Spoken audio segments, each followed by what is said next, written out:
Hello, welcome to the 102nd First Wellness Podcast. I am Jill Garvin, and I am the Director of Psychological Health here. We are going to be doing podcasts monthly. We're very excited about this. We're going to have topics, everything from grief, messages of hope, relationships, meditation. We're looking for topics from our airmen and their families. And if you're interested, please contact me. My cell phone number, my work cell is 508-237-6652.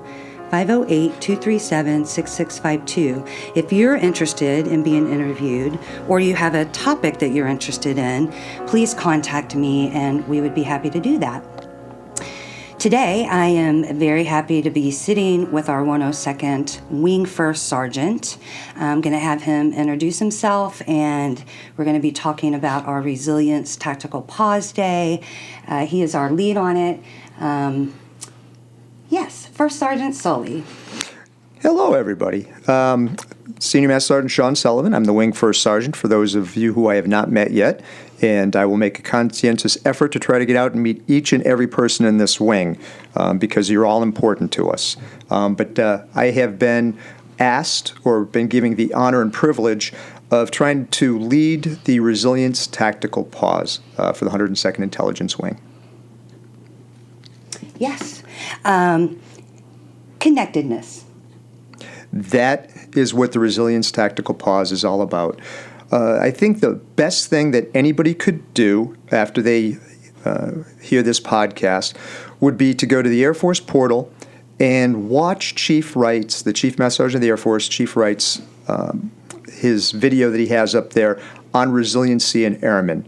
I think that would give everybody a good concept of what we're trying to do with this Resilience Tactical Pause, because the data that's coming in on suicides and what's happening to our airmen, it's astronomical. Just since the podcast or the video that Chief Wright released, from then till now, the numbers are even higher. Yeah. So what the Resilience Tactical Pause is not is another suicide training.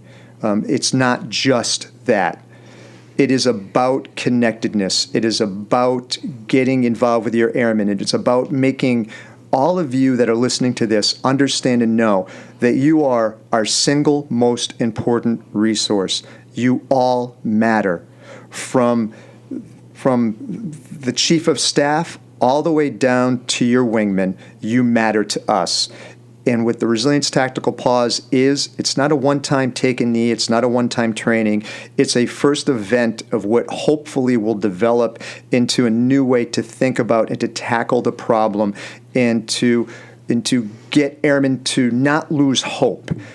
Chief Wright's comment in his video is that we can't understand how an airman can go from BMT and tech school filled with hope, being part of a team, feeling like they have a sense of belonging and are part of the greatest institution that we have in the United States, which is the United States Air Force. And then along the way, lose all hope and ultimately take their own lives. So this isn't just a suicide training thing. This is about resiliency. It's about connectedness. It's about belonging. It's about trying to bring us all together as a team and develop from there. And the thought being, instead of fixating on the target all the time, suicide, suicide, suicide, let's look at what brings somebody there, and let's do a better job with resiliency and connectedness so it never gets to that point. Thank you. That was one of the things I was going to ask you, is just sort of the purpose and the intent of this. And you alluded to the fact that there has been a great increase in the number of losses that we've unfortunately had. And the reason I brought out connectedness is, I'm also the suicide prevention manager here, and I have a lot of boxes I have to check. I have a lot of presentations I have to do, and our airmen get tired of that, and I understand why we have to do it, but it does, I don't know how effective that is. And so I know with this tactical pause day, this isn't about checking off a box. It's not about a training. It really is about getting to know each other. It is about connecting. It is about shifting the way that we connect with each other a little bit, and learning some different ways. You know, we have a lot of young airmen. We have airmen that have been here for a number of years. So there's some generational differences, and the way that people used to interact in the Air Force, you know, is very different. You know, there was a time when you didn't ask people how they were doing, or you didn't necessarily ask them what was going on in their personal lives. But we know now the importance of that, and we have wonderful people here, just like you. I've known you for many, many years, and you are great at connecting with people, and our first sergeants really finding out what is really going on with our folks here. So I know it's a shift for a lot of people that aren't used to that type of interaction. It can be uncomfortable. So I love that this is also going to give us some tools on how to talk to people, how to ask those questions, how to get to know people, because it's not really that comfortable for some people. It's comfortable for me because I'm used to it. I'm in the mental health field, you know, so, but for everyone it isn't. What would you say, based on what you've been doing all these years and what we're going to be doing, could you give us some examples maybe of how you do talk to someone, how you talk to someone as a first sergeant when you want to know what's going on, when you notice a difference in someone's actions or behaviors or mannerisms? Like, how do you get to know your people? Well, the first thing I do is I change the mindset. Everybody in the military comes in with that mission mindset, that getting the job done. One of our core values we have is service before self. But what I think that people miss on service before self is that it doesn't mean it's always mission, mission, mission. It means that you're important. When you think about it, what's the single most important resource in the military? Our airmen. So we need to take care of our airmen. They're part of the mission. They are the mission. Our airmen have to learn how to take care of themselves. They need to learn how to use the tools that we have available for them. Resiliency training. We have chaplains. We have your office here. We have financial accounts. We have all this to make them better airmen. So it's not just the task focus. The one thing I try to do as a leader is think about my legacy, because everybody wants to have a legacy. Everybody in life wants to have a legacy. And I learned a long time ago, do you know what the single most important legacy that you can leave upon somebody, whether you're a leader or not, is to sit down and give them your undivided attention when they need it and they have a problem. And we can do that across the spectrum, from an A1C to an 06 colonel. If somebody needs a minute of your time, you put your media away, you pull your CAC card out, you sit there and you listen and you give them your undivided attention. You can learn more from listening than you ever can from talking or imparting knowledge. And that, I think, is the biggest thing we can do to increase our connectedness. That's the biggest thing that we can do to be better wingmen to each other, is to turn around and leave your legacy as being your undivided attention.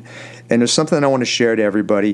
This popped up on my Facebook page, and it's all about timing. It was right about the time that they had asked me to do the Resiliency Tactical Pause, and I'm always looking for positive things and uplifting messages, etc. And my wife found this, and she sent it to me. It was on Facebook, and it's called Good Karma, Note to Self. And it goes, "What is my purpose in life?" I asked the void. "What if I told you that you fulfilled it when you took an extra hour to talk to that kid about his life," said the voice. "Or when you paid for that young couple in a restaurant. Or when you saved that dog in traffic. Or when you tied your father's shoes for him. Your problem is that you equate purpose with goal-based achievement. The universe isn't interested in your achievements, just your heart. When you choose to act out of kindness, compassion, and love, you are already aligned with your true purpose. You need to look no further." If every leader took that into account, if everybody across the spectrum realized that it's all about the interconnections that you make with people, those moments that you can never take back in time, those little things that you do, that's what makes all the difference in the world. It's not about titles, it's not about authority, it's not about positions, it's about connections. That's how you fulfill your true purpose in life. That is what this resiliency tactical pause, in my opinion, is all about. That is how we take care of our airmen. Beautiful and well said. I really appreciate that. Thank you. You're welcome. The other thing I would like to add for our for that day, for our Resiliency Tactical Pause Day, is that we're going to have a speaker here. His name is Justin Miller. He will be visiting us from North Carolina. He has a wonderful message of experience, strength, and hope. He has an app that I want to share. It's called Oz, Operation Zero. You can download that on your phone. I've downloaded it. It's a wonderful, it's kind of like our ACE concept, where you can, he calls them diplomats, so you can find someone in your area if you need to talk, text, or reach out, find resources, activities in your community. So he will be speaking with us, and he will be available that day as well. I feel very fortunate to be a part of a wing that is so supportive, especially with our commander and our vice commander, that, again, anytime we have someone in need or that needs help, their first question is, how are we helping that airman? Absolutely. I know there are other places that feel like it's going to run their career if they're asking for help, or they're going to lose a clearance, all these things that used to happen.